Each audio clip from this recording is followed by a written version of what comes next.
The basement door had barely closed when I heard the lock click above my head. I spun around, my heart pounding wildly. "Daniel?" I called my son's name, my voice trembling.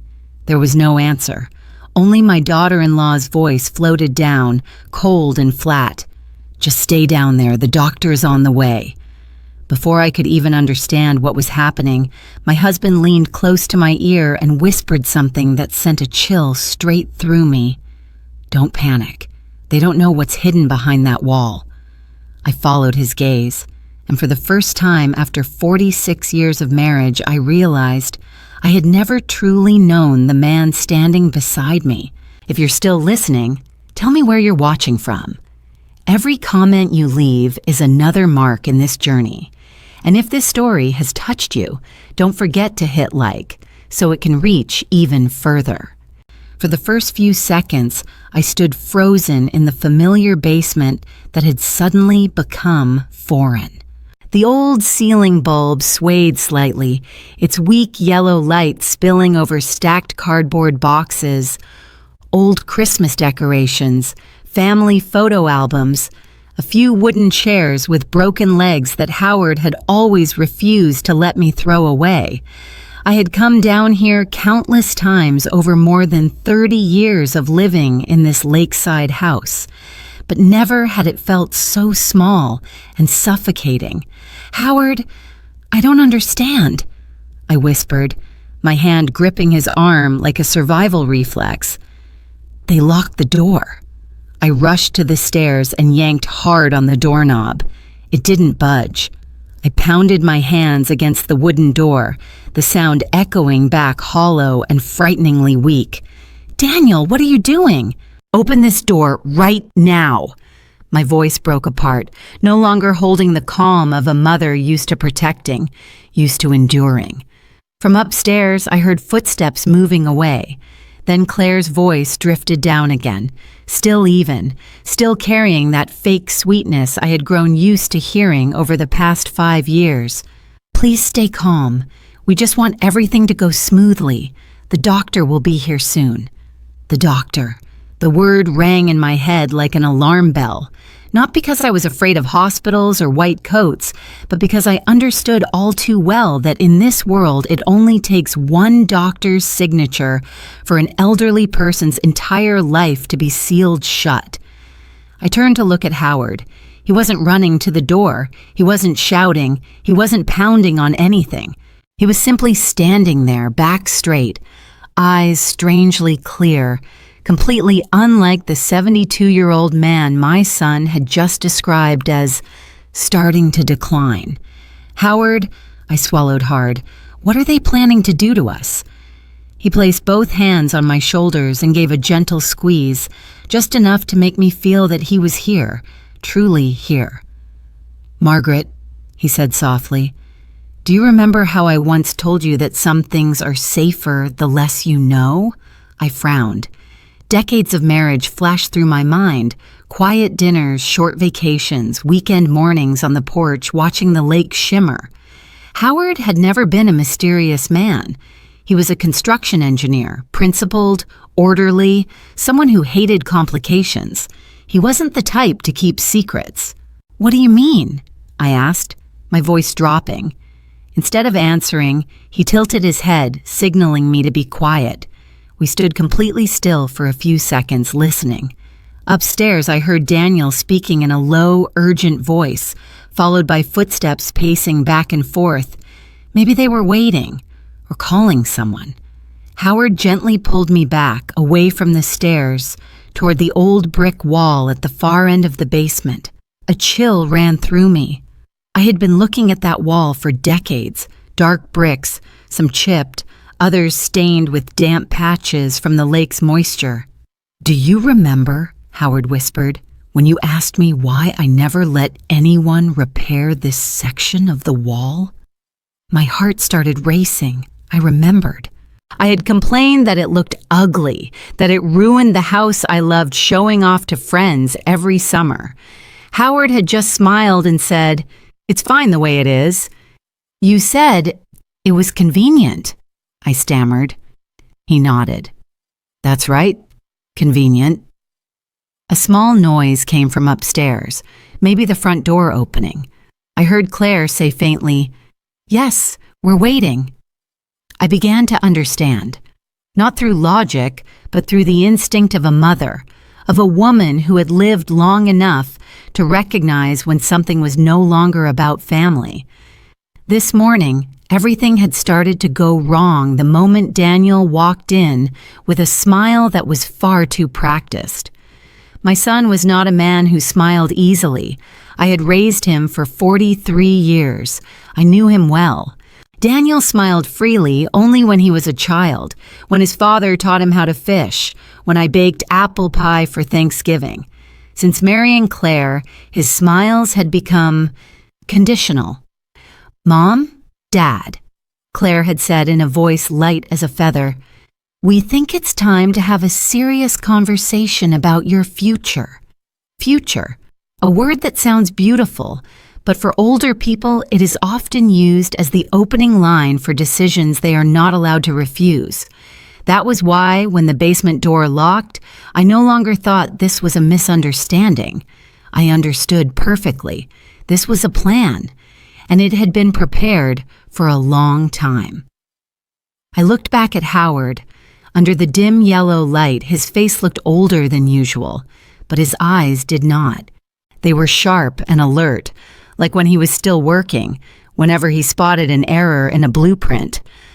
"Howard," I lowered my voice, almost pleading, "if you know what's going on, you have to tell me."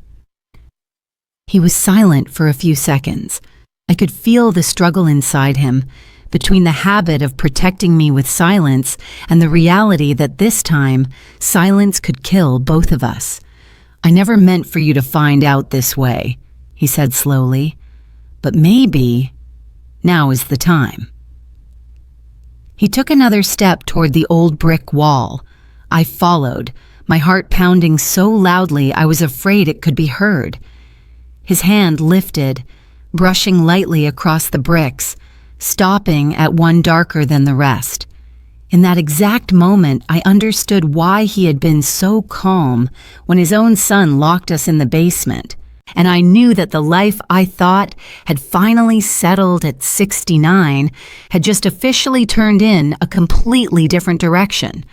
Howard was still standing in front of the brick wall, his hand resting lightly on that darker brick, but he didn't do anything yet.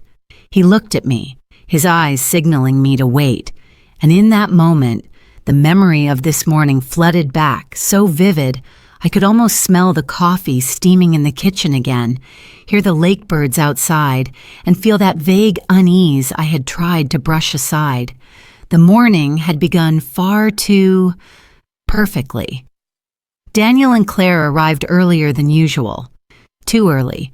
My son rarely stopped by before 10, always blaming traffic or meetings. Yet today, just after 8, I heard a car pull into the driveway. When I opened the door, Claire stood there with an overly wide smile, almost deliberate, holding a box of pastries from my favorite bakery in town. "Mom, I know you like blueberry," she said, her voice sweet as honey.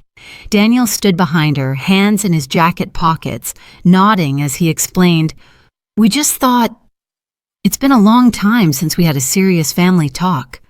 That single sentence sent a chill down my spine. Serious talks in families rarely bring good news, especially when they come with pastries and forced smiles.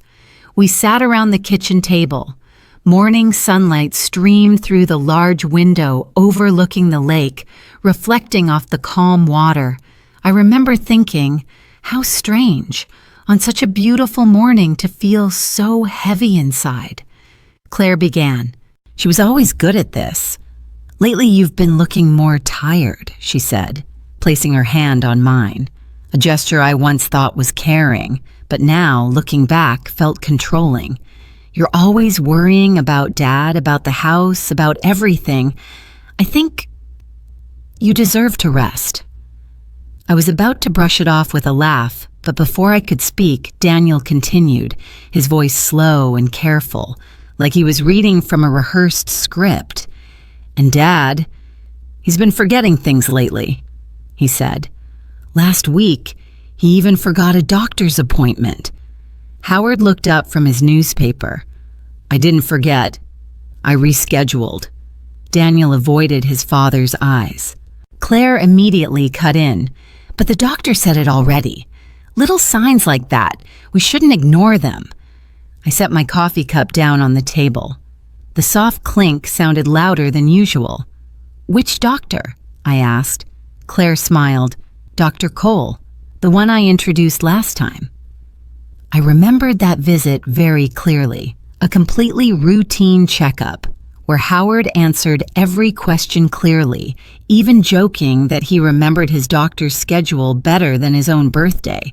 Claire leaned closer to me, lowering her voice into something intimate and concerned. Mom, we're just worried. People say at this stage many older folks don't realize they're getting weaker. I realized I was being placed into an invisible box, one labeled elderly and lacking self-awareness. Then Claire mentioned a name I had never heard before, Silver Haven Residence. It's a wonderful place, she said, her eyes lighting up. A high-end senior living facility like a resort. Private rooms, doctors on duty, 24 hours, an indoor pool, a book club. You'd love it. We already went to see it, Daniel added, unable to hide his enthusiasm this time. The scenery is beautiful. Security is great. You and Dad wouldn't have to worry about anything. I remember asking, very slowly, very carefully, how much does it cost? Claire hesitated for just a breath, then answered as if it were nothing. About $8,500 a month for both of you. I did the math quickly in my head. $8,500 a month, more than $100,000 a year. I looked at Daniel, then at Claire. My son worked in sales, his income unstable. Claire worked at a bank, earning a decent salary, but not enough to casually cover a number like that. And who's paying? I asked. The air in the kitchen suddenly grew heavy. Claire looked at Daniel. Daniel sighed as if I were the one being difficult. You have this house, he said, his tone softer but no longer respectful. It's too big for just the two of you anyway. Selling it would be enough to take care of the future. The lakeside house.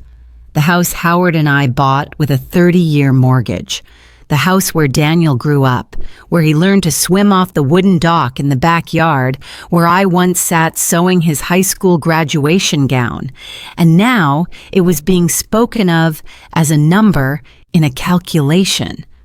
So, I said slowly, you want to sell your parents' house, put us in a nursing home, and then, what about the rest?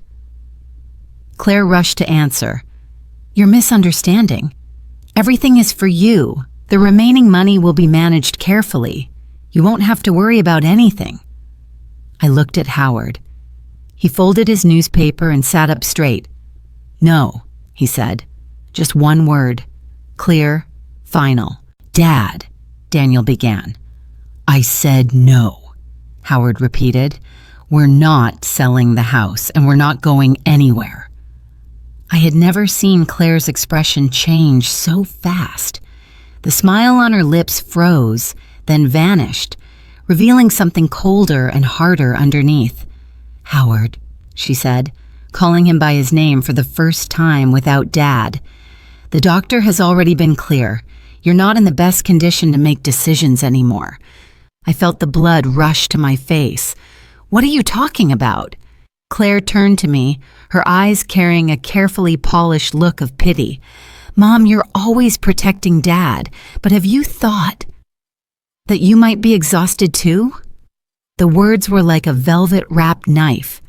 They didn't draw blood right away, but they cut deep.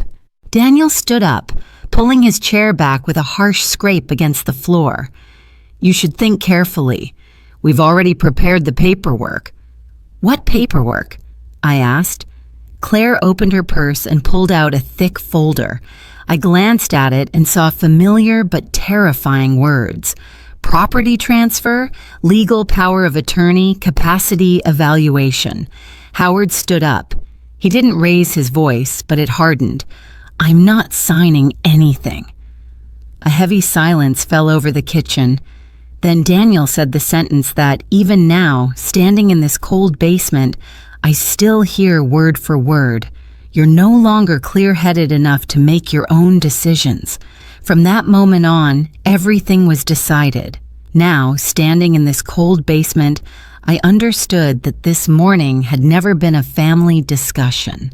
It was the first trial, and the verdict had already been written. They were just waiting for us to sign.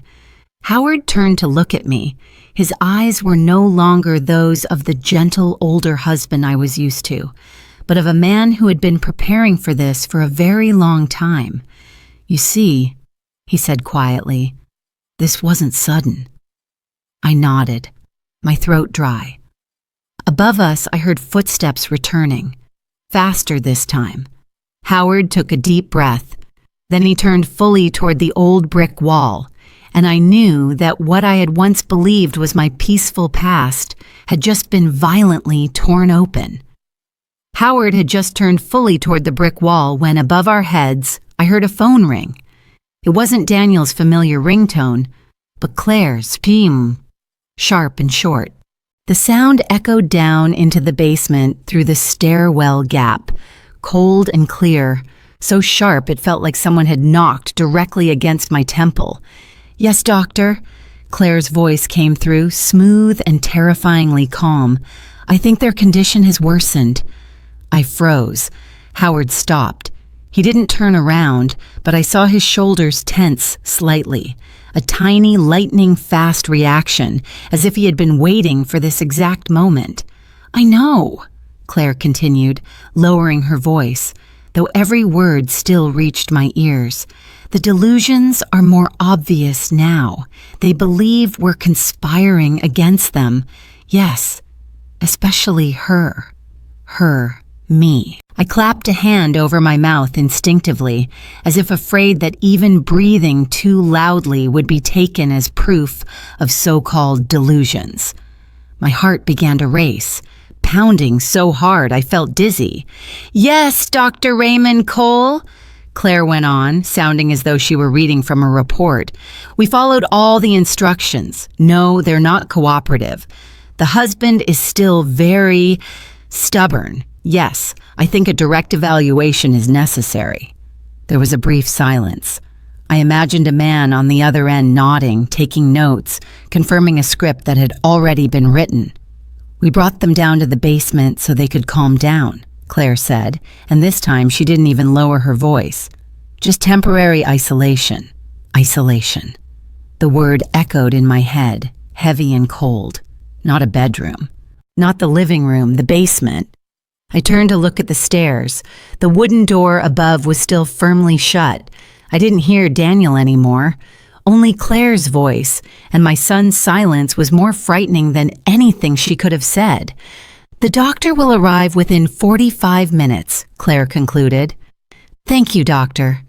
The call ended with a dry, hollow beep. In that moment, I had no doubts left. This wasn't a family argument that had gotten out of hand. This was a procedure, a process, and we, Howard and I, were simply its subjects. I stepped backward until my back hit an old wooden shelf. My knees weakened. I had to grab the shelf to keep from collapsing. "They're going to declare us incompetent," I whispered, my voice trembling so badly it startled even me. "Howard, they're really going to do it." He turned to look at me. His eyes weren't panicked. On the contrary, they were so calm it scared me. "I know," he said. Just 2 words, but they struck my chest like a blow. "You know?" I shook my head. "Since when?" "Howard, they just called a doctor. They're building a story, and that doctor is coming to confirm it." "Since Claire started asking me about my memory," he replied evenly. "Since Daniel asked if I still remembered my bank card PIN. Since they started talking more about responsibility and safety than about family." I closed my eyes. Fragmented memories snapped together into a picture that was painfully clear. Questions that had seemed harmless. Concern that sounded like care, but was really inspection. Daniel? I whispered my son's name, as if saying it might somehow turn everything back to the way it was. How could you let this happen? I looked up at the stairs, as if I could see through the wooden door and into his face. In my mind, I saw Daniel as a little boy, brown-haired, scraped knees, running toward me after every fall from his bicycle. The child who once sobbed uncontrollably just at the thought that his parents might be angry with him. Now that same child was standing upstairs, silently letting his wife call a doctor to declare his mother delusional. Daniel couldn't avoid this, Howard said softly, as if reading my thoughts. He's already made his choice. I spun around. No, he's just being manipulated by Claire. You know Daniel. He's not that cruel. Howard didn't argue. He only looked at me, his eyes filled with both compassion and resolve. Have you noticed, he said, that he hasn't looked you in the eye once since this morning? The words stopped me cold. I replayed it in my mind, in the kitchen, when I asked about the money, when I asked about the paperwork. Daniel had always looked down at the table or over at Claire. Not once had he met my eyes. My heart twisted. Above us, I heard footsteps. Then Daniel's voice came down the stairs, for the first time since the door had been locked. "Mom!" he called, his voice no longer shaking, but no longer warm either. "Just stay calm. This is for your own good." I rushed toward the stairs and grabbed the wooden railing. "What are you doing, Daniel?" I screamed. "Do you realize that locking your parents up like this is illegal?" There was no immediate answer. I heard Claire whisper something to him, too quietly for me to hear, but long enough for me to understand that my opinion no longer mattered. "The doctor is just coming to evaluate," Daniel said afterward. "If everything's fine, you'll be allowed back to your room." Back to your room. Not opening the door, not apologizing, not letting us out, but allowed back to your room. A wave of panic surged through me, fast and violent. My heart pounded so hard I had to press a hand to my chest. The air in the basement felt thick, hard to breathe. "Howard," I gasped, "I can't breathe." He stepped to me immediately, placing a hand on my back, rubbing it in slow, steady circles. "Look at me," he said, his voice low but firm. "Breathe in. Now breathe out. Slowly." I did as he said, though tears were already spilling over. In my mind, the worst possibilities lined up one after another. I had heard too many stories. With just one word, incompetent, I could lose the right to make decisions about my property, my home, even my own medical care. They could take me anywhere, keep me there, and call it care. "Howard," I whispered, tears running down my chin. "If that doctor signs the papers, what do we do?" He looked straight into my eyes. "That's why I've been staying calm." The words sent a chill through me. Not fear, realization. The man standing in front of me was no longer the gentle, older husband I had known in daily life. "They think this basement is isolation," he continued, his voice low and clear. "But to me, it's something else." "What?" I asked, barely breathing. Howard turned his head, scanning the basement. Every corner, every shadow, every old brick. He didn't answer right away. "Margaret," he said finally, "do you trust me?" I didn't hesitate. "Yes." "Then listen to me," he said. "No matter what you hear upstairs, no matter what they say, don't react on instinct. Don't argue. Don't try to prove you're lucid. Let them believe they're in control." I swallowed hard. "Why?" He stepped toward the brick wall again. His hand rested once more on that darker brick, this time firmly. "Because," he said, "in this kind of game, the person who thinks they've already won is usually the one who loses the fastest." Above us, I heard a car pull up outside, doors closing, new footsteps, heavier, slower. The doctor had arrived. My heart was pounding so hard I was sure the entire basement could hear it. I looked at Howard, then at the old brick wall, and for the first time since the basement door had slammed shut behind me, I understood that my greatest fear was no longer being declared incompetent. It was about to learn the truth my husband had been hiding for nearly half a lifetime. The footsteps above grew closer, but Howard didn't turn around. He stood close to the old brick wall, his hand placed exactly on that darker brick I had seen for decades without ever noticing. Under the basement's weak yellow light, it looked no different from the others, old, rough, anonymous.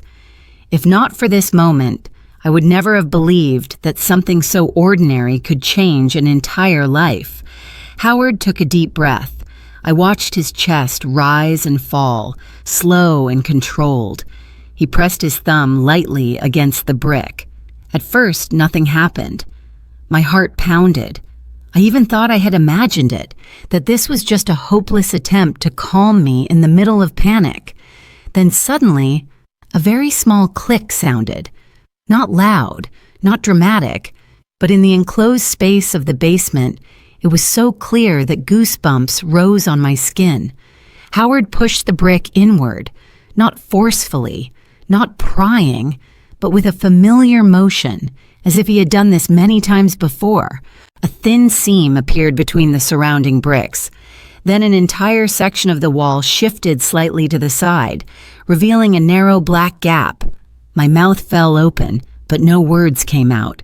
Howard slid his hand into the opening and pulled gently. The whole section of wall moved aside like a hidden door. Behind it was not concrete or dirt, as I had always assumed, but a completely different space. Darker, deeper, and terrifyingly organized. "My God," I whispered, my voice breaking. Howard reached inside and flipped a small switch. White light flooded on. Not the old basement bulb, but sharp modern lighting, the kind I'd only ever seen in offices or professional workspaces.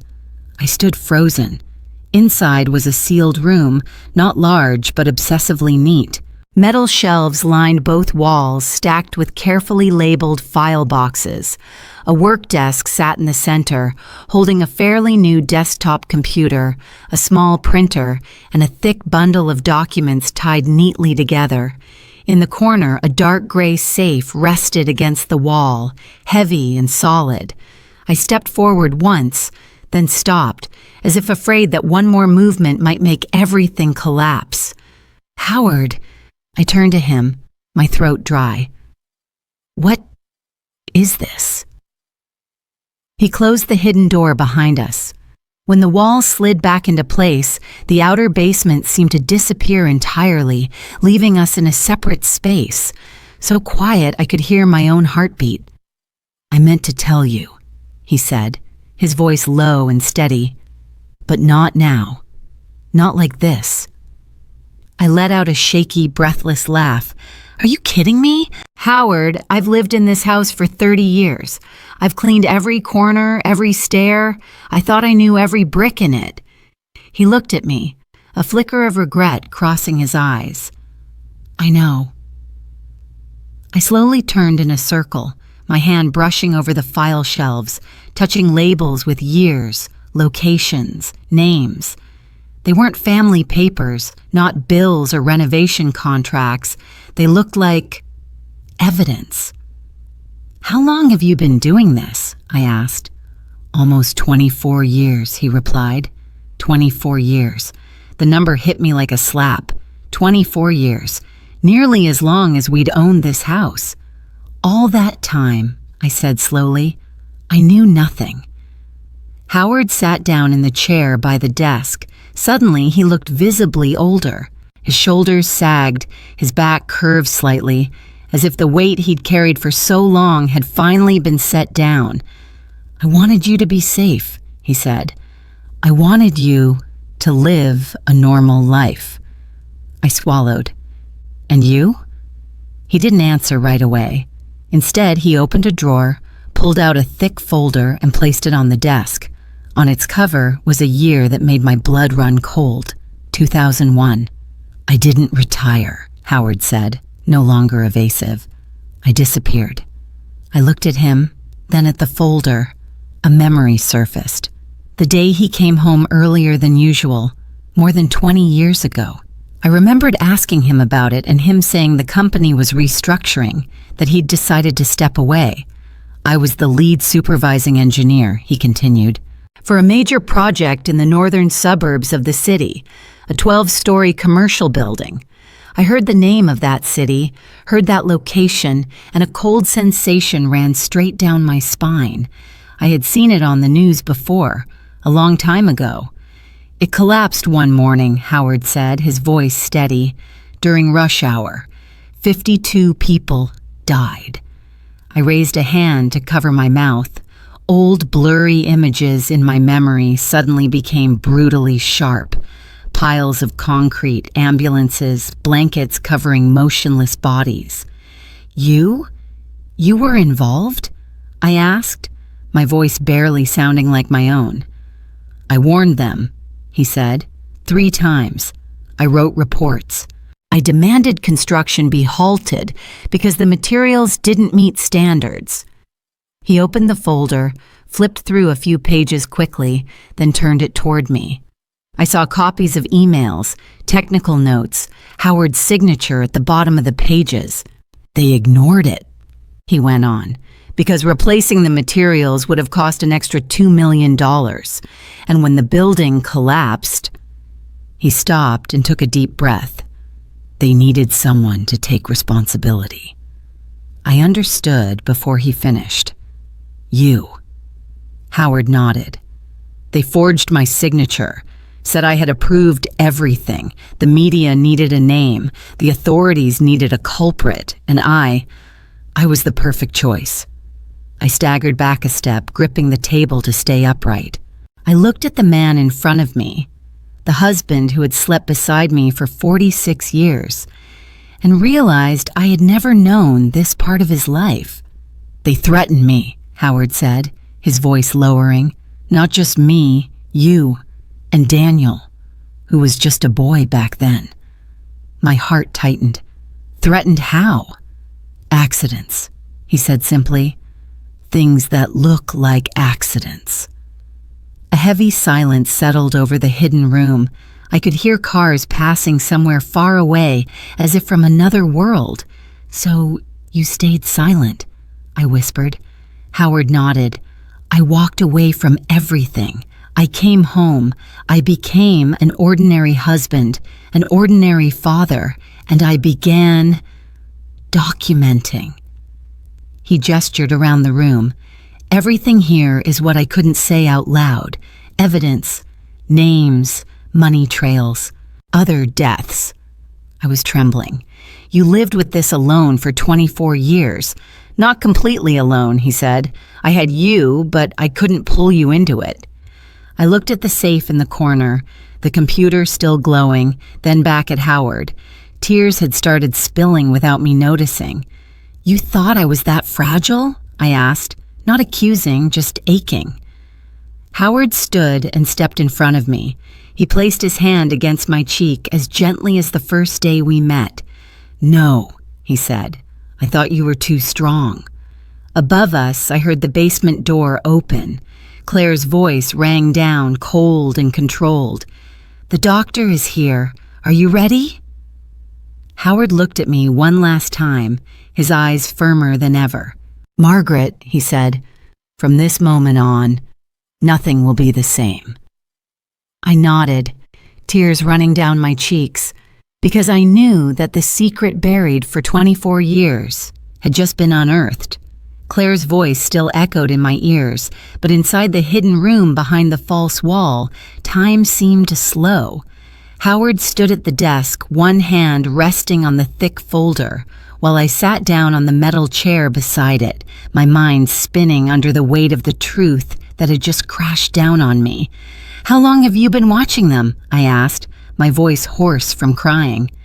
Howard didn't answer right away. He opened the left drawer and took out an old notebook, its cover worn, the edges of the pages yellowed. He placed it in front of me and said slowly, 23 years. I opened the first page. The dates were written carefully, Howard's handwriting painfully familiar. The first page held a single line, Black Ridge Development. Surveillance begins. Black Ridge Development. The name wasn't unfamiliar. I had seen it on billboards along the highway, on newly built office towers. In business articles Howard used to skim in the mornings. A large, successful corporation, praised as a symbol of modern urban development.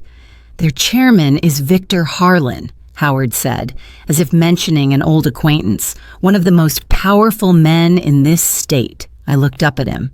You know him? Howard gave a thin smile. Not socially, but I know him very well. He pulled a file box from the shelf and opened it. Inside were copies of contracts, expense statements, printed emails, everything organized by year, by project, by name. After the collapse in 2001, Howard said, I started there, not for revenge, but to understand. Understand what? I asked. Why a building could collapse like that, he replied, and why the people truly responsible kept building, kept being celebrated. I skimmed a few pages. The numbers staring back at me were no longer familiar household expenses, but sums so large they made me dizzy. Howard pointed to a ledger. This, he said, bribes, disguised as consulting fees. He flipped to another page. This is money laundering. Subsidiaries, shell companies, routed through 3 states, then back again. Each page he turned felt like another blade cutting deeper into my understanding of the world I thought I lived in. I had believed these things existed only in newspapers and on television. I never imagined they were hidden right beneath my feet, behind an old brick wall. They signed contracts for cheaper materials, Howard continued, his voice even, like someone who had told this story too many times in his own head. They falsified inspection reports, and if anyone noticed, he stopped, his eyes darkening. Then that person went silent. How? I asked. Though I already suspected the answer, Howard pulled 3 photographs from another file and laid them on the desk in front of me. 3 men, 3 different faces, but they shared something in common. Serious, intelligent eyes. 3 engineers, he said. They worked for Black Ridge. They asked questions. I picked up one photo. Accidents, Howard said. One fell from scaffolding. One died in a gas line explosion at home. One was hit by a car while jogging. I shuddered. And no one questioned it? Some did, he replied. But suspicion isn't enough. Not when you're up against money, politics, and connections you can't see. I set the photos down, my hands shaking. You lived with all of this and still came home, had dinner with me, took our son to school. Howard nodded slightly. I had to, so no one would suspect anything, so you and Daniel would be safe. And you? I asked. He smiled sadly. I wasn't on the priority list. I turned away, not wanting him to see my tears, but in that small room there was nowhere to hide. You keep everything here? I asked, forcing my voice to stay steady. Not just here, Howard said. This is only part of it. He turned on the computer. The screen lit up, showing an interface I had never seen on his home computer. Encrypted folders, files labeled with initials, dates, codes. Everything has backups, he explained, in multiple locations, multiple formats. I looked at him, feeling both proud and terrified. If something happens to you? Howard nodded as if he'd been waiting for that question. Then everything is released automatically. Released? I repeated. Sent to the press, sent to investigators, sent to people they can't silence all at once. My scalp went numb. You prepared for your own death. Howard shook his head. I prepared for the truth. A soft sound came from above, like a door closing. I held my breath. Howard glanced at his watch. "They think they're controlling the situation," he said quietly, "but locking us down here triggered the emergency protocol." "What protocol?" I asked. He turned to me, more serious than I had ever seen him. "Emergency protocol." He typed quickly on the keyboard. A small window appeared on the screen, a countdown ticking away. "This is a safeguard," he said. "If I don't confirm my safety status within a certain time, the system starts sending the data." My heart pounded. "Howard, you planned for this." "From the day I realized they would eventually come for me," he replied, "and possibly through my own family." I lowered my head, guilt flooding in. If I had known sooner. He placed his hand over mine. "You couldn't have changed this, and I didn't want you living in fear all those years." I took a deep breath. "So what now?" Howard looked at the screen, then at me. "Now I take the next step." He opened another drawer and pulled out a phone I had never seen before. Small, black, no logo. "This phone isn't tied to any personal account," he said. "It can't be traced the usual way." I realized I was shaking. "Who are you calling?" Howard looked at me for a long moment, as if making sure I was ready to hear the answer. "The FBI," he said. I opened my mouth, but no sound came out. In my mind, the peaceful life I thought I had shattered into pieces. "You've been working with them all this time?" I finally managed. "Not officially," Howard replied. "Not until now." He glanced back at the countdown on the screen, the numbers slowly decreasing. "But now," he said, "it's time." Above us, I heard shoes pacing, Daniel and Claire's voices drifting down, indistinct. They had no idea that, right beneath their feet, a chain of events had been set in motion. One Howard had prepared for 23 years. Howard raised the phone to his ear. Before dialing, he looked at me. "Margaret," he said, his voice low and firm. "From this moment on, there's no turning back." I nodded, my heart racing. "We lost the chance to turn back the moment they locked the basement door," I replied. Howard gave a faint smile, then dialed. And in that instant, I knew that everything we had once called peace had only been the silence before the storm. Howard set the phone down on the desk. The computer screen in front of us was still glowing. I expected him to say something to reassure me, or at least explain the next step. Instead, he quietly opened another folder. A name appeared on the screen that made my heart tighten. Daniel L. I jumped to my feet, the metal chair scraping loudly against the concrete floor. "Howard, what are you doing?" I asked, though part of me already knew. He turned to me, his eyes filled with exhaustion and resolve. "Margaret, I tried to avoid this for as long as I could, but you need to know." He clicked the mouse. A flood of documents appeared. Bank statements, emails, security camera stills, all bearing my son's name. My throat went dry. "No, Daniel wouldn't." Howard raised a hand, signaling me to sit. "Look." I looked, and line by line, number by number, it felt like hammer blows crashing into my chest. $372,000. The figure was highlighted in red on a summary sheet. Gambling debt, accumulated in less than 2 years. "Casinos in Atlantic City," Howard said slowly, "and several underground gambling rooms." I shook my head, feeling like I was reading the file of a stranger. "Daniel doesn't gamble. He's always hated that stuff." Howard didn't argue. He simply turned to another page. Photos of Daniel leaving a casino, a baseball cap pulled low. Another image showed him sitting in a VIP room, stacks of multicolored chips in front of him. I closed my eyes and took a deep breath. "Why do you have all of this?" "Because I had to know," Howard said, "and because someone wanted me to know." He opened another email. The sender was an unfamiliar address. The recipient, Daniel. We need someone inside the family, someone with access to the assets. You're a good fit." I let out a hollow laugh. "Family? Is that what they're calling us?" Howard didn't laugh. "They're talking about you and me." I looked at him, then back at the screen. "What about Claire?" I asked, my voice shaking. Howard typed a few keys. Another folder opened, labeled Claire B. "Claire has worked at a bank since she was very young," he said. "At first, just an administrative position. But then transfer records appeared. Small transactions, scattered, hard to detect.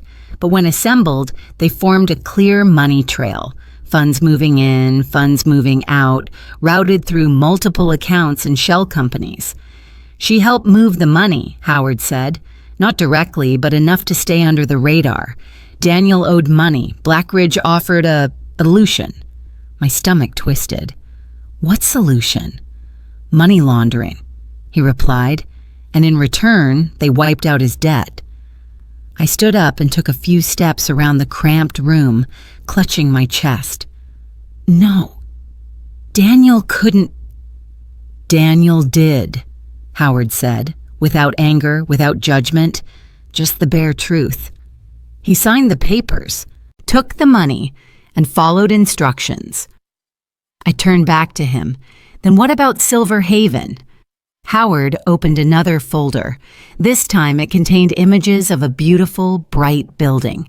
Green grounds, a small pond, a silver-plated sign, Silver Haven Senior Living. "A luxury care facility," I murmured. "Claire said it was the best." Howard nodded. "On paper." He pulled out a chart, timelines marked in red. "People who go in here," he said, "live an average of no more than 11 months. My eyes widened. "What?" "Heart failure," he continued. "Strokes, kidney failure, natural causes." I trembled. "But they're elderly. That happens." Howard shook his head. "Not at this rate." He opened another statistical table. Cold, emotionless numbers. A comparison between Silver Haven and other facilities in the same region. 3 times higher, he said. And all of these people had one thing in common. "What?" I whispered. "Significant assets," Howard replied. "Homes, retirement funds, real estate." My head felt like it was about to explode. "You're saying?" "Silver Haven is a legal place to end the lives of wealthy seniors," he said, "with paperwork, with signatures, with decisions made in their best interest." I collapsed back into the chair, no longer able to stand. "And Daniel..." Howard looked at me, sadness deeper than ever in his eyes. "Daniel needed money, and they needed control of our assets." "So that's why they said we were incompetent," I whispered, the pieces finally fitting together. "That's why they wanted legal power of attorney," Howard nodded. "Once we enter Silver Haven, the assets transfer legally. No disputes, no investigations." I broke down, tears pouring uncontrollably. "He's my son." Howard came to me and placed a hand on my shoulder. "I know." I looked up at him. "When did you know?" "A year ago," he answered, when Daniel started asking questions he'd never asked before. I remembered. Recent dinners, Daniel asking about the will, about insurance, about the value of the lake house. I had laughed, thinking it was just the idle concern of an adult child. "I meant to tell you," Howard continued, "but I hoped Daniel would stop." I wiped my tears, my voice breaking. "But he didn't." Howard shook his head. "No." And as the gambling debt grew, as Blackridge tightened the pressure, he chose the easiest path. I clenched my hands. "Killing us. With paperwork." Howard said nothing. The silence answered for him. Above us, footsteps sounded. I heard Daniel's voice drifting down, indistinct but enough to make my heart ache. "Margaret," Howard said softly, "I need you to understand one thing." I turned to him. "We're not just protecting ourselves," he said. "We're standing against a system that has killed a lot of people, legally." I took a deep breath, forcing my voice to hold. "And our son is part of that system." Howard nodded slowly. I closed my eyes for a moment. When I opened them, I knew I was no longer the woman I had been a few hours earlier. My last innocence had been stripped away, not by a distant enemy, but by my own blood. "If this is a war," I said, my voice low but steady, "then I want to know where I stand." Howard looked at me, and for the first time in that room, he smiled. Not a smile of relief, but the smile of a man who was finally no longer fighting alone. "You stand with me," he said, and in that moment, between concrete walls and buried secrets, I understood that the most painful thing wasn't betrayal itself, but realizing you must face that truth in order to survive. Howard didn't hesitate another second. He pulled a small black phone from the bottom drawer of the desk, its surface matte, no logo, no touchscreen, like any phone I had ever known. It looked like a device from another world, a world I had just been dragged into without time to adjust. "Satellite phone," Howard said, as if reading my thoughts. "It doesn't rely on local towers. It can't be cut off." I watched him dial a short sequence of numbers, fast, decisive. My heart was pounding so loudly I feared the people upstairs might hear it. The call connected almost immediately. "Lewis?" A woman's voice answered, calm and firm. "Confirm identity." Howard responded with a string of characters I didn't understand. The woman fell silent for 2 seconds, then her tone changed. No longer verification, but confirmation. "Confirmed. Are you safe?" Howard glanced at me. "Not yet," he said, "but we're alive." I heard the sound of typing on the other end. Then her voice came back clearer, more serious. "Our team is en route. Estimated time to reach you, 45 minutes. 45 minutes. Under normal circumstances, that would be just the time it takes for a cup of coffee to go cold. Right now, it felt as long as an entire lifetime. "Silver Haven," Howard continued, "and Dr. Raymond Cole." "We know," the woman replied. "Both have been under surveillance for over 2 years." I held my breath. Howard didn't look surprised, but for me, it was another blow to my understanding. "Daniel and Claire," Howard said slowly. "They locked us in the basement." There was a very brief pause. Then her voice turned icy. "In that case," she said, "they are approaching the threshold of committing federal kidnapping." I closed my eyes. My son. The word kidnapping sounded too distant, too brutal to be attached to the name Daniel, the boy who once sobbed when he broke his arm at 8, who used to call me every night his first week of college because he couldn't sleep. "We need you to remain where you are," the woman continued. "Do not confront them. Do not reveal yourselves." Howard nodded instinctively, even though she couldn't see him. "Understood." The call ended. Howard set the phone down, his hands still steady. I had to grip the edge of the desk to keep from collapsing. "You said, federal witness protection?" I asked, my voice so low I could barely hear it myself. Howard exhaled slowly, as if finally allowing himself to relax just a little. 5 years, he said. 5 official years. I turned to him, unable to hide my shock. 5 years, and I never knew. "Because you weren't allowed to," he replied, "and because I didn't want you to." I gave a soft, humorless laugh. You protected the whole world, but thought I couldn't handle the truth. Howard looked at me, his gaze gentle. "I thought that if you didn't know, you could live like a normal person a little longer." I was about to respond when a noise above startled me. A door slammed open, rushed footsteps. No more stealth. "Howard," I whispered, "something's wrong." Howard moved quickly to the computer and activated the camera system. The screen split into multiple small windows, each showing a corner of the house I thought I knew down to every creak. The living room, the front door wide open. Daniel stood there. But he wasn't alone. Beside my son were two unfamiliar men. Both wore dark jackets, solid builds, eyes so cold I shivered just looking at them on the screen. "Where's Claire?" I asked, my heart racing. Howard zoomed in on another camera. The back exit. Claire's car was gone. "She left," Howard said, his voice darkening. "She ran." My lungs felt like they'd been emptied. "She left Daniel behind?" "No," Howard replied. "She played her role, sent others." I looked back at the screen. Daniel was speaking to the two men. His face was tense, but not panicked, not the look of someone being forced. "Our son," I whispered. "Does he know who they are?" Howard was silent for a few seconds. Then he said, "Yes." One of the men walked to the basement door. I saw his hand rest on the handle, testing it lightly. The door didn't open. He turned to Daniel and said something. Daniel nodded. My heart slammed painfully against my ribs.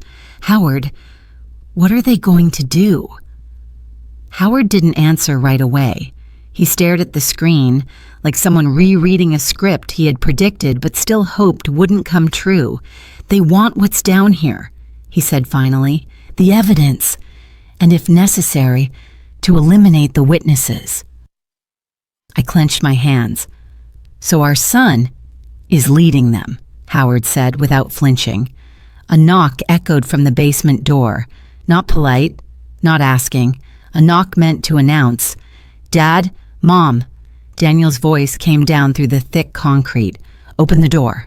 This has gone too far." I stepped forward instinctively, the reflex of a mother, but Howard stopped me. "Margaret," he said softly. "Don't. I have to talk to him," I whispered. "He's still my son." Howard looked at me for a long moment, then he nodded. "1 minute. Just one."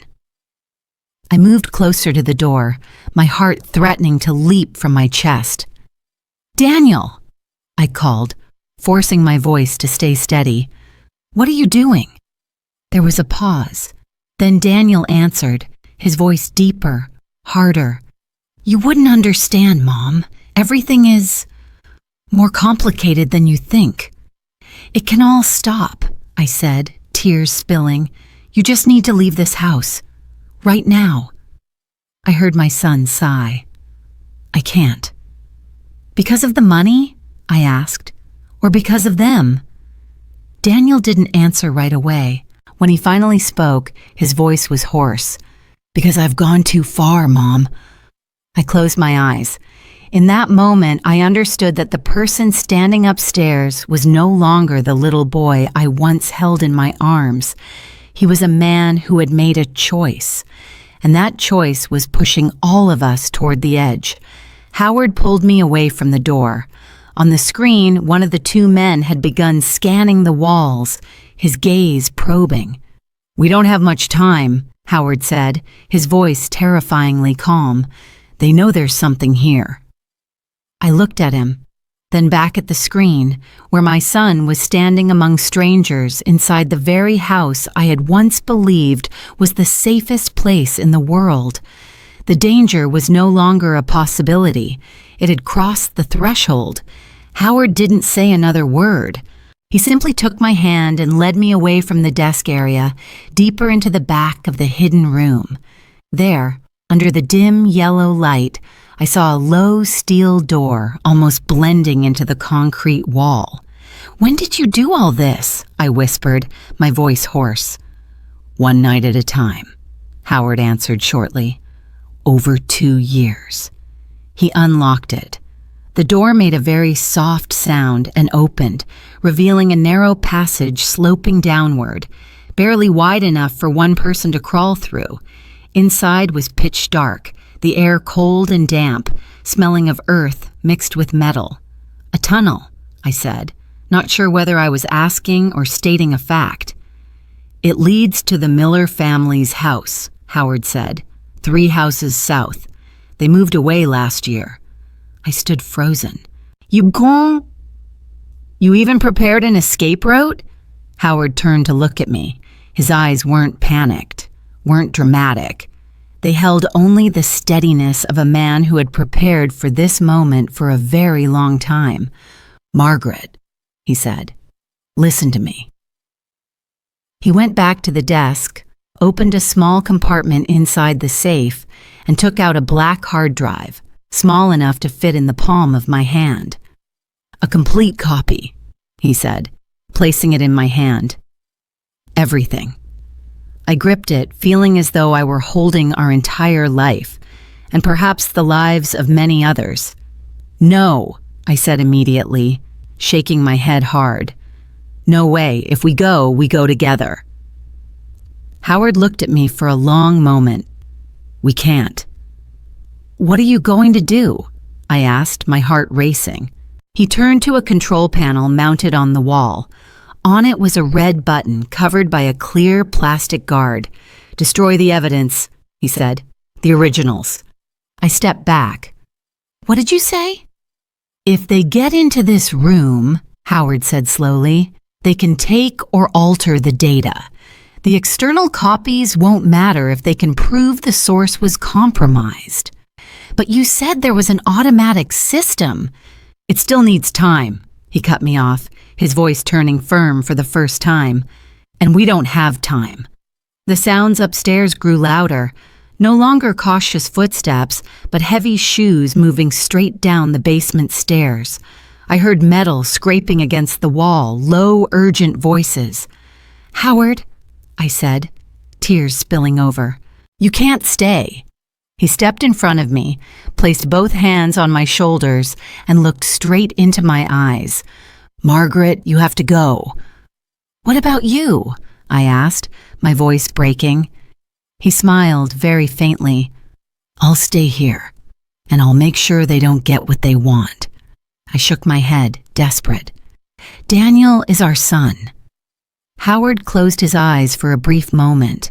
When he opened them, his calm was almost unbearable. "And that's exactly why you have to go." The outer basement door burst open. Metal scraped hard against the steps. I spun around in shock. "No time," Howard said. He pushed the hard drive deeper into my hand. "Take this. Go. Now." I didn't know where I found the strength to keep talking. "If you stay, they'll—" "I know," he said, "but I also know what I'm doing." He pulled me into a tight embrace. The familiar scent of his clothes, the familiar rhythm of his heartbeat. Everything burned itself into my memory one last time. "Margaret," he whispered in my ear, "you live. That's what matters most." I had no strength left to argue. The footsteps were very close now. I heard Daniel's voice echoing down, tense and urgent. "I know you're down there, Dad," Daniel shouted. "Don't make this worse." Howard released me and gently pushed me toward the tunnel. "Go," he said. I bent down and crawled into the narrow passage. Cold earth scraped against my hands. I turned my head for one last look. Howard stood upright, his back to the tunnel, facing the room and whatever was about to come. "Howard," I called. He didn't turn around. He only raised his hand in a silent signal. I crawled into the darkness. The tunnel was so tight I had to breathe very slowly. My knees scraped against the dirt, burning with pain. Every movement made a soft rustling sound, and my heart pounded with fear of being discovered. Behind me, voices grew clearer. Strangers' voices, Daniel's voice. "There's something here," a man said. "My father hid it," Daniel replied, his voice tight. "I'm sure of it." I bit my lip to keep from crying out. Every word from my son felt like a knife twisting into my back. I kept crawling through the thick darkness. The tunnel was longer than I'd expected. Time seemed to stretch endlessly. Then I heard another sound, far away, very faint, but unmistakable. Sirens. At first, just a single sound, very distant. I thought I was imagining it from the stress. But then it sounded again, and again, more of them, closer. Police sirens. My heart pounded so hard my ears rang. I crawled faster, my hands shaking, not daring to stop. Behind me, the noise suddenly turned chaotic. I heard shouting, running footsteps, metal slamming into walls. FBI sirens blared insistently, cutting through the earth like a signal from another world, the world I was crawling back toward. At the end of the tunnel, a dim light appeared. I crawled a few more steps and emerged through a roughly covered wooden panel into an empty garage. The sudden open space made me dizzy. I dropped to my knees, gasping for air, tears streaming down my face. Outside, the sirens were getting closer. I clutched the hard drive to my chest. In my mind, there was only one thought. Not about my own safety, but about the man who had stayed behind the wall, facing everything so that I could live. And for the first time in my life, I truly understood what a life and death choice was. A choice with no right or wrong, only a price to be paid. 3 months after that night, I walked into the federal courthouse with ice-cold hands, even though outside it was a beautiful morning with pale sunlight. The gray stone building, the tall steps, and the American flag waving gently in the wind made me feel as though I was entering a place not meant for women nearly 70 years old. But then I thought of Howard, of the look in his eyes that night, and I kept walking. The courtroom was large, the ceiling high, white lights shining down on long wooden benches. I sat in the witness section, my back straight, but my heart pounding so hard I had to place my hands on my thighs to keep them from shaking. In front of me were the judge, the jury, the attorneys with thick folders. Across the room at the defendant's table, I saw Daniel. My son looked thinner. His shoulders were slumped, his eyes avoiding mine. None of the confidence he used to have. In that brief moment, old memories flooded back. His first day of school, his graduation day, the day he brought Claire home, holding my hand and smiling so brightly. I took a deep breath to keep from being pulled under by the past. When I stood to take the oath, my voice filled the terrifyingly quiet room. I heard my own voice, clear and slow, as if someone else were speaking through me. The prosecutor began with basic questions: my name, my age, my relationship to the defendants. Then he looked at me, his expression serious but not cold. "Mrs. Lewis," he said, "please tell the court what happened the night you and your husband were locked in the basement." I closed my eyes for a brief second. When I opened them, I no longer saw the courtroom. I saw the basement door slam shut. I heard the dry click of the lock. I heard Claire's cold voice from above. And I heard Howard whispering in my ear. I told them everything, without embellishment, without avoiding anything. I told them about the morning Daniel and Claire came over with smiles that were far too rehearsed. About Silver Haven, a name that sounded like a dream retirement, but was actually a doorway to death. I spoke about the paperwork, the legal phrases used like scalpels, slowly cutting away our right to decide for ourselves while still appearing lawful. In the courtroom, I saw people lowering their heads to take notes. I saw an older woman in the gallery raise a hand to her mouth, tears silently falling. When I described the hidden room behind the false wall, the years Howard had spent secretly collecting evidence, the entire room seemed to hold its breath. I didn't hide the fact that I had known nothing. I didn't pretend to be stronger than I was. I said plainly that I had trusted my son, trusted the ordinary life I thought I had. Then came Silver Haven. The prosecutor displayed documents the FBI had collected. Charts, statistics, cold numbers filled the large screen behind me. Mortality rates, the average time from admission to death. asset transfers that took place shortly before. Did you know, he asked me, that Silver Haven has had more than 300 suspicious deaths over the past 5 years? I shook my head, my throat tightening. I only found out when it was already too late. A man stood up from the gallery. His hands were shaking, his voice breaking as he asked to speak. The judge allowed it. He introduced himself as the son of a woman who had lived at Silver Haven. They told me my mother died of heart failure, he said, tears streaming down his face. But she was healthy when she went in. Just 6 months later, she was gone. The air in the courtroom grew heavy. I realized I wasn't just telling my own story. I was standing among countless others, other lives, other pain buried beneath officially stamped documents. When it was Daniel's turn to be questioned, I didn't look at him. I was afraid that if I did, I wouldn't be strong enough to continue. His attorney spoke of financial pressure, of debts, of manipulation by Claire and Blackridge's people. I heard every word, each one like a small but deep cut. Did you know, the prosecutor asked Daniel, that locking your parents in the basement and attempting to declare them legally incompetent could have led to their deaths? Daniel was silent for a long time. Then he nodded. Just one small nod, but enough to send murmurs through the courtroom. Then why did you still do it? Came the next question. Daniel lifted his head. For the first time during the entire trial, he looked at me. His eyes were red, exhausted, with nothing left to hide. Because I thought I had no other choice, he said. I closed my eyes, not because I couldn't bear the truth, but because I realized it had existed for a long time. I just hadn't wanted to face it. Claire was different. She cooperated. She provided names, addresses, methods of transferring money. She spoke smoothly, clearly, like someone who had prepared for this moment long ago. In exchange, her sentence was reduced. I wasn't surprised. Claire always knew how to survive.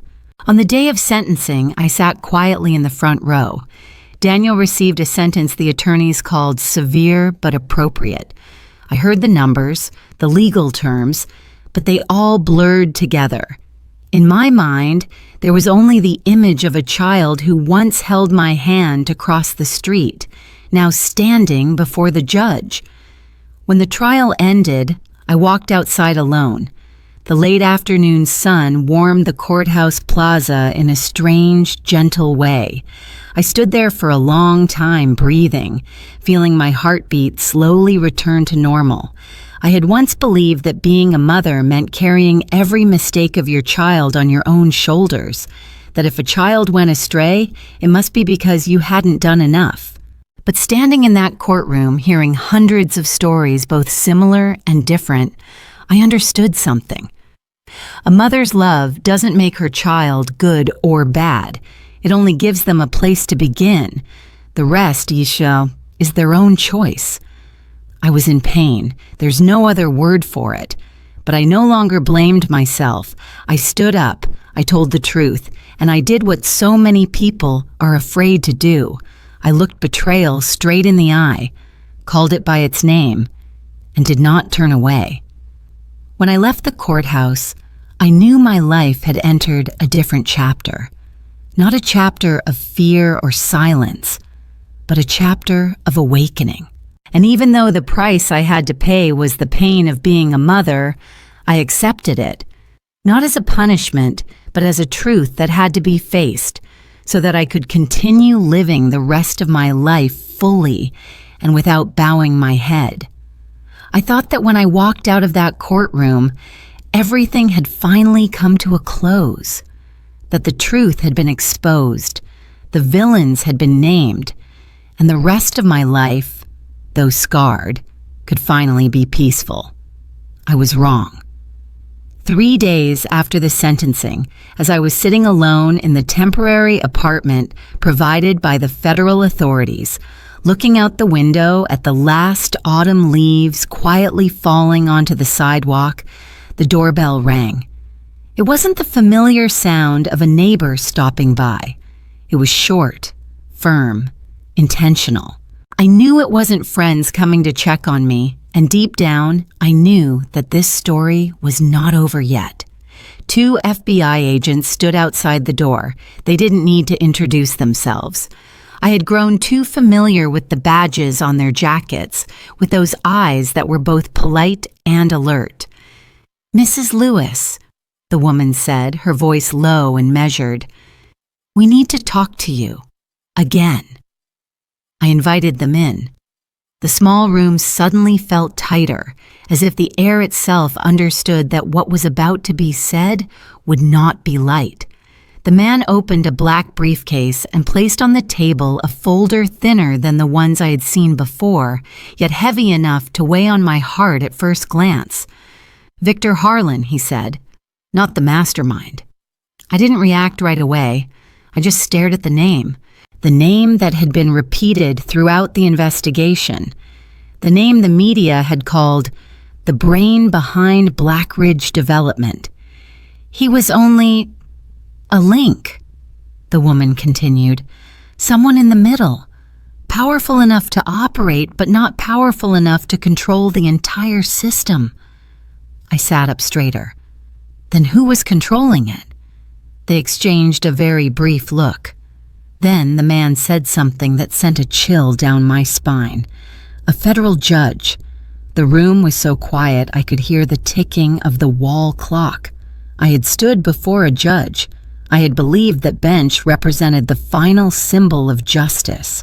And now, that justice had been twisted from within. "He didn't run things directly," the agent continued. "He controlled them with signatures, with rulings, with decisions about which cases moved forward and which ones were shut down." I swallowed hard. "Silverhaven?" "Just one link," the woman confirmed. "A model. There are at least 12 similar facilities in 3 other states." I closed my eyes. The numbers from the courtroom came back to me. Hundreds of deaths. Hundreds of families who had lost loved ones without ever being asked. "Howard," I said softly, almost by reflex. "My husband, did he know?" The man shook his head. "Not in the way you're thinking." He flipped to another page. "We believe Howard was used." I opened my eyes, my heart pounding. "Used how?" "By his integrity," the agent said. "By his desire to bring the truth to light." They explained it to me, piece by piece, each one falling into place with painful, brutal clarity. While Howard believed he was building a case to take down Blackridge and Victor Harlan, someone deeper in the shadows had been quietly steering that effort, removing Harlan, playing the hero, and keeping the real system running in the dark. "Your husband was an engineer," the woman said slowly. "He thought in logic. He believed that if the biggest link fell, everything else would collapse. But it didn't," I whispered. "No," the man replied. "Harlan was expendable." I sat there in silence. In my mind, I saw Howard in that hidden room, his eyes steady, believing he was doing the right thing, believing that once the truth came out, it would correct everything on its own. "So, what do you need me to do?" I asked, even though I had already sensed the answer. The woman placed both hands on the table and leaned toward me. "We need you to continue testifying." I let out a soft laugh, not because it was funny. "I already testified." "Not enough," she said. "What you know, what you've lived through. It can open other doors." I shook my head. "I'm not an investigator. I'm just a woman who lost her husband, lost her son, and nearly lost her life."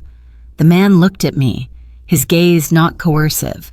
"That's exactly why your voice carries weight." I stood and walked to the window. Outside, the city kept moving as if nothing had happened. People going to work, shopping, laughing. No one knew that beneath that orderly surface was a network that had taken so many lives. "I don't know if I have the strength," I said, my voice tired. "Every time I tell it, I relive everything." "We understand," the woman said softly. and we won't force you." I turned back to them. "But if I don't, then those people," she said, "may never be named." In my mind, I saw the man who had stood up in the courtroom, the son who lost his mother at Silver Haven, the older women who had covered their mouths and cried as they listened to me speak. I thought of myself just a few months earlier, naive, believing that family and the law were enough to protect me. "You're saying the truth goes deeper," I said, "and that I've only seen the surface." The man nodded. "That's right." I closed my eyes. In that brief darkness, I heard Howard's voice, not from a specific memory, but from the essence of who he was, his steadiness, his belief that silence was never the answer. When I opened my eyes, I knew I couldn't turn away. "I need time," I said. "Of course," the woman replied, "but you should know. We don't have much." After they left, the room grew quiet again. I sat down, feeling the weight of everything I had just heard pressing on my chest. Victor Harlan was not the mastermind. Silver Haven was just one link. Howard, the man I loved for nearly half my life, had been used as a tool to clear the way for someone else. The truth was not only painful, it was more complex than anything I had ever imagined. I looked at my hands. The hands that had trembled while signing papers, that had clutched the hard drive in the dark tunnel, that had rested on the witness stand in court. I was no longer the woman I used to be. That evening, I took out a stack of blank paper. I began writing down names, faces, stories I had heard in the courtroom. Each line was a reminder that if I stopped, everything could sink back into silence. I was still afraid. I was still hesitant. But the memory of the victims, those who never had a chance to stand up, pushed me forward, and for the first time since everything began, I understood that I was not just a witness to a conspiracy. I had become part of the truth, a truth still waiting to be pulled into the light. It took me nearly a week to make my decision, not because I didn't understand the importance of speaking out, but because I understood the cost all too well. I had seen what happened to those who asked questions. I had lived with a man who carried the truth in silence for more than 2 decades, and I knew that once you stepped into the light, there was no way back. Then, one very early morning, while the city was still wrapped in a thin layer of fog, I made myself a cup of coffee and sat at the kitchen table. The first sunlight of the day fell across the old wooden surface where Howard and I had sat facing each other hundreds of times. I placed my hand on that table, closed my eyes, and in that moment, I no longer hesitated. I called the FBI agent back. "I agree," I said. My voice was so calm that I surprised even myself. "I'll go public with the story." Everything moved very quickly after that. So quickly that it felt as if I were being swept along by a current that had been waiting for a long time. Journalists began reaching out. Interviews were scheduled. The same questions repeated over and over, drilling into details I had tried to forget just to survive. The first time I sat in front of a camera, I trembled. Not because I was afraid of judgment, but because I knew I was opening the door to so many painful memories. Not only mine, but others as well. "I'm not a hero," I said in that first interview. "I'm just a woman who almost lost her right to live, and I don't want that to happen to anyone else." The program aired that evening. I didn't dare watch it. I turned off the television and sat in the quiet living room, listening to the clock tick. But the next morning, my phone began ringing non-stop. The first calls were from strangers. A woman with a trembling voice introduced herself as the daughter of someone who had lived at Silver Haven. An older man called to say his wife had died just 8 months after entering a nursing facility, and he had never understood why all the property paperwork had been handled so quickly. They told their stories. I listened. Some cried, some were angry. Some stayed silent for a long time on the other end of the line, as if for the first time in their lives, they no longer felt alone. The media response was stronger than I had imagined. Not just one article or one program, but a wave of independent investigations. Journalists digging into old rulings. Decisions that once seemed harmless were suddenly examined under a different light. The name Silver Haven appeared everywhere.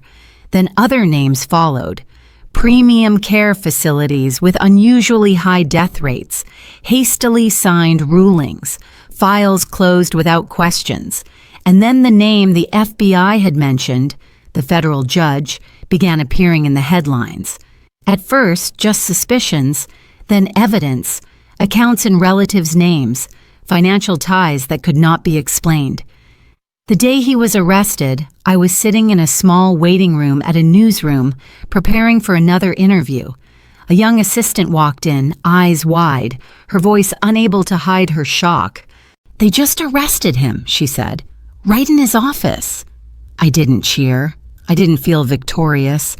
I simply sat down, placed my hand on my chest, and felt a lightness, as if part of an invisible burden had finally been lifted. The network began to collapse in ways I had never thought possible. Not in a single day, not with one decisive blow, but piece by piece, link by link, pulled into the light and forced to face the truth. New investigations were opened. Old rulings were reviewed. Hundreds of families received answers they had waited years for, even though those answers could never bring their loved ones back. During those months, there were times I was exhausted.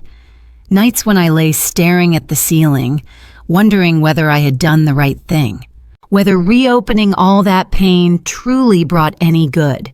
Whenever that happened, I thought of Howard, not in a sentimental way, but in a very practical one. I thought of his patience, the way he documented every detail, not out of hatred, but because he believed the truth had to be protected. I thought of how he had always stood behind me throughout our marriage, quietly, without show, but unshakably steady. And I understood that in some way he was still standing behind me now. I was no longer just a witness. I began to be invited to hearings on elder rights. I spoke to community groups. I met older people living alone, people who had signed documents without fully understanding the consequences. "I'm not here to tell you what to do," I often said. "I'm here to say that you have the right to ask questions, the right to refuse, the right to live out your life without being treated as an asset that needs to be handled." Gradually, I realized I had become something I never imagined, an advocate.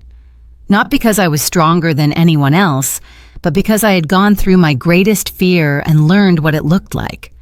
I knew how silence could kill, and I knew that a voice, even a trembling one, could still create change.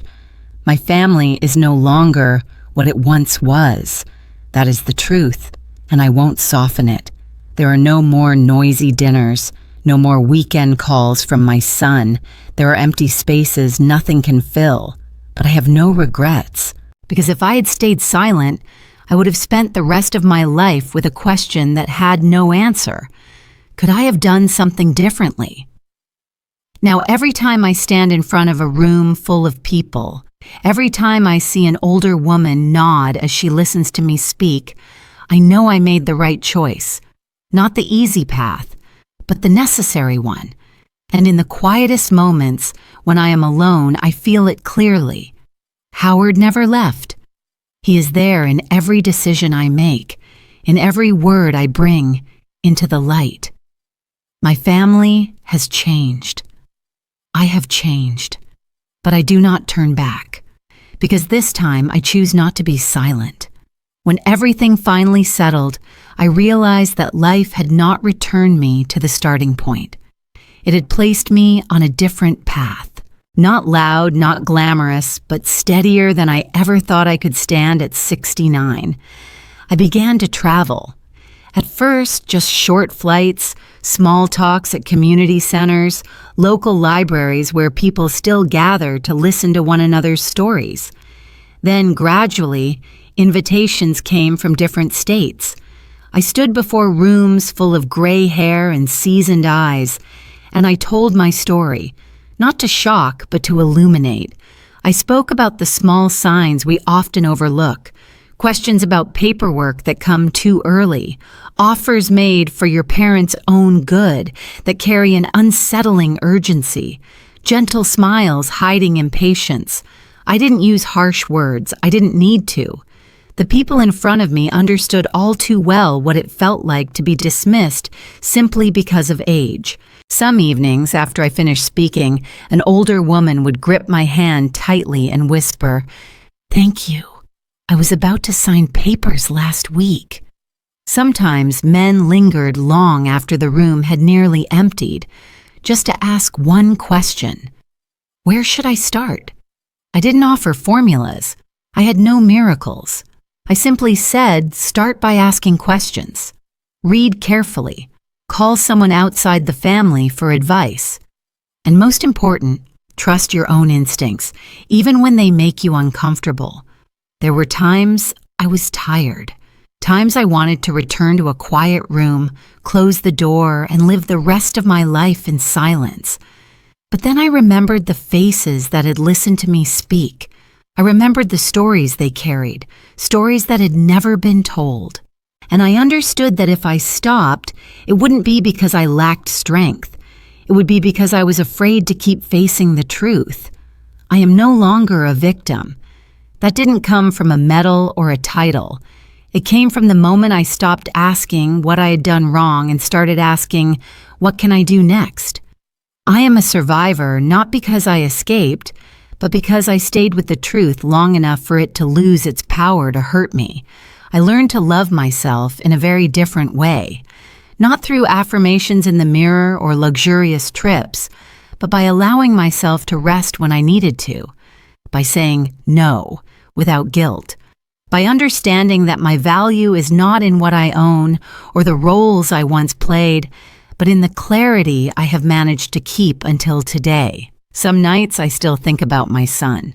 I remember his laughter as a child, the way he used to hold me tightly whenever he was afraid. I don't deny that longing. I don't push it away. But I also don't let it turn into excuse-making. Love does not mean denying the truth. Being a mother does not mean erasing yourself to preserve a beautiful image of your child at any cost. My life did not end with betrayal. It did not end with loss. Those things are real, and I do not minimize them. But they are not the final period.